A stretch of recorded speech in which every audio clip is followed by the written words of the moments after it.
What's going on, everyone? So reports came out that the Los Angeles Lakers are active and after Yves Missi, which I would love to bring him in. Lakers made an offer for him at the last trade deadline. What has changed? Well, they got Queen, and Joe Dumars came out and said that Queen is basically their guy. Right? I mean, literally, was like, when you have an opportunity to get a guy that you believe is your franchise cornerstone, that's the guy you go get. So everybody was like, hey, what about Missi?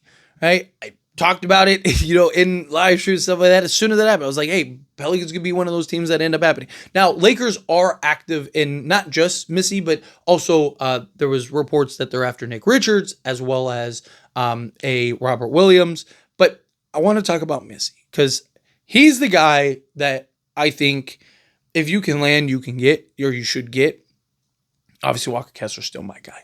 Prefer Walker Kessler. But I don't think you can miss with Missi. I know you love that. But no, in all seriousness, right? Like, he's 21 years old, just turned 21 in May.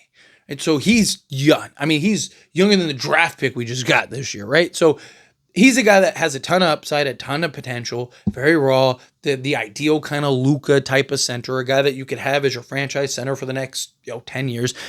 However, I would prefer him to be our backup, which I also think is interesting. So the centers that were reported were, again, Nick Richards, Robert Williams, and Yves Missi, right? All three guys, I believe, right now are probably best as your backups, right? Missi, if he was on if he's on like a Pelicans team that's not trying to win or anything, then yeah, sure, I play him, as your starter. But team like the Lakers, I think right now he would be great as your backup. But here's the thing.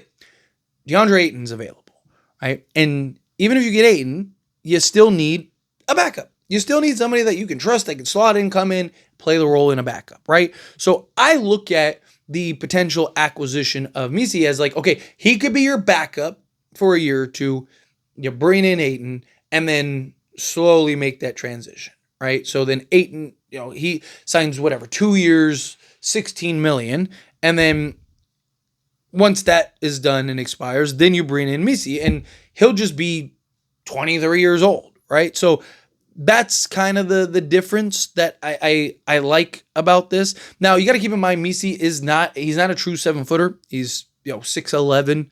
He does have a 7'2" wingspan, which is important, right? He's got good size, good length, good athleticism, which is important. And the biggest thing, so it comes down to what is going to be the cost for him, right? Do you have to give up first and Dalton Connect? Like, how are you going to have to go about this as far as the assets that you have to give up? Because trading for him is easy. He's making $3.3 million, right? So he's making pennies, and then he'd still have 2 years on a club option, which you'd keep. So you'd have him under contract for at least the next 3 years before you'd have to pay him.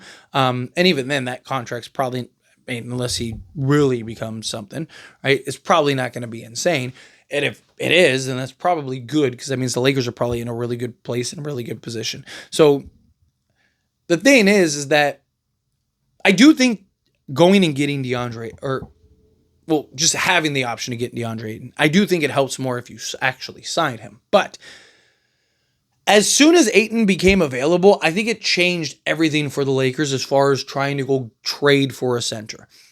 Personally, unless you can get a Missi or a Walker Kessler or something like that, personally, I would not trade for a center. I would just go get Ayton and then bring in an Al Horford, and then that's like your backup, and then use your assets to go get perimeter guys. Like, speaking of the Pelicans, instead of getting Missi, can you go get a Herb Jones, right? And so you can slot Herb Jones right in your 3 spot. Boom, there you go. And now you have Luka, Austin Reeves, Herb Jones, LeBron James, and DeAndre Ayton. Like, let's go, round out your bench and let's go win a championship, right? But outside of outside of a young potential franchise guy, right? That's the key. I would personally just go with it. Like, instead of trading for a Nick Claxton, I'd rather just go with Ayton. Instead of trading for a Daniel Gafford, I'd rather just go with Ayton, right? But Ayton also gives you now leverage in those conversations, because it's like, you have nobody. Well, now we have Ayton, and everyone and all the buzz, everyone kind of thinks that he's going to the Lakers. Well, it's like, hey, we're going to sign Ayton unless this happens.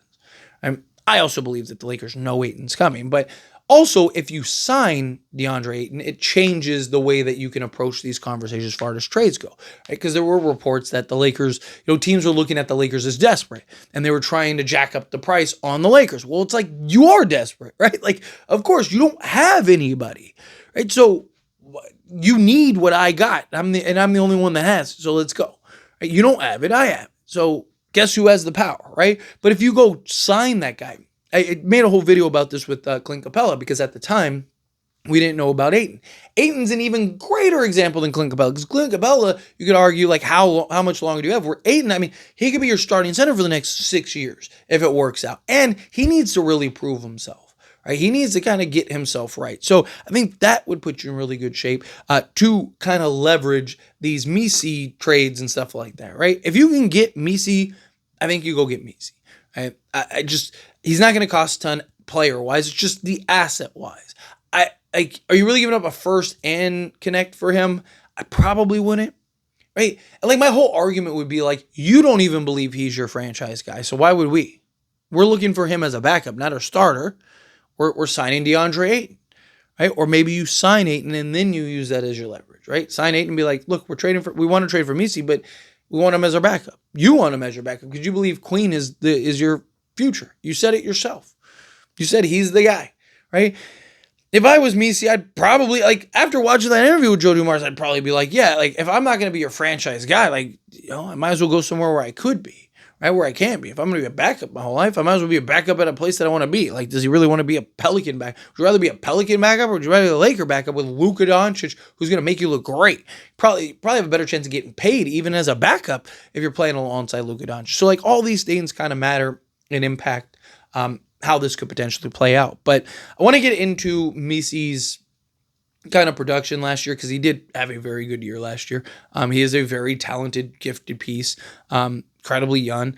Again, good athleticism, floor runner, high flyer, do basically everything out there on the basketball court for you. But last year, right, rookie season, in 73 games played, he started in 67 of them, played 26.8 minutes per game, averaged 6.7 field goal attempts per game, 54.7% from the floor.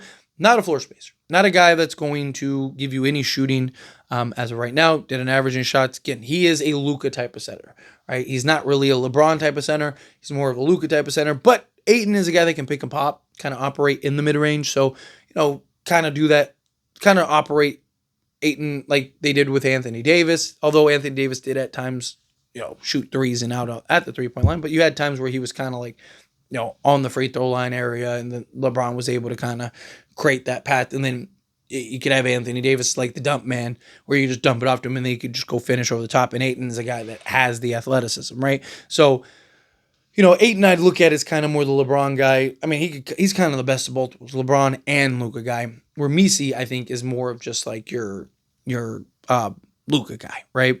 But 2-point range, 3.7 attempts, 3.7 made to 6.7 attempts, 54.8% from the floor, 54.7% EFG. Free throw shooting, 62.3%. Definitely needs to work on his free throw shooting. But again, this is a guy that I'd be looking at to be your backup right now, not your main starter. On any given night, he could be your main starter, but for right now, I want him primarily as your backup because he does have a lot of things that you want to work on him with. He needs to kind of grow and develop on, but all the things that you want to see, all the signs and everything are there, which is good. It puts you in a good space. But again, 62.3%, definitely got to work on that. Rebounding, 8.2 rebounds, including 3.5 offensive rebounds. So he's an excellent offensive rebounder. He had almost as many offensive rebounds as he did defensive rebounds. So again, you need that.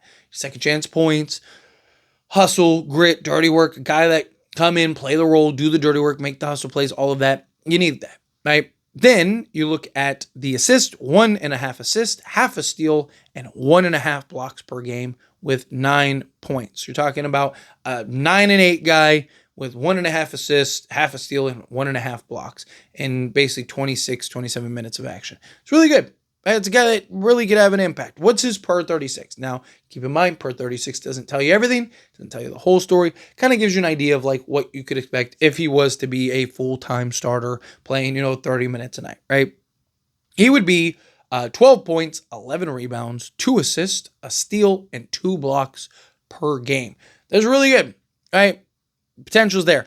Oh, yeah, by the way, he'd be playing alongside Luka Doncic. That will make him and his life so easy, right? To have a guy that is constantly looking for that outlet, looking for you to dump the ball down to and throw that lob.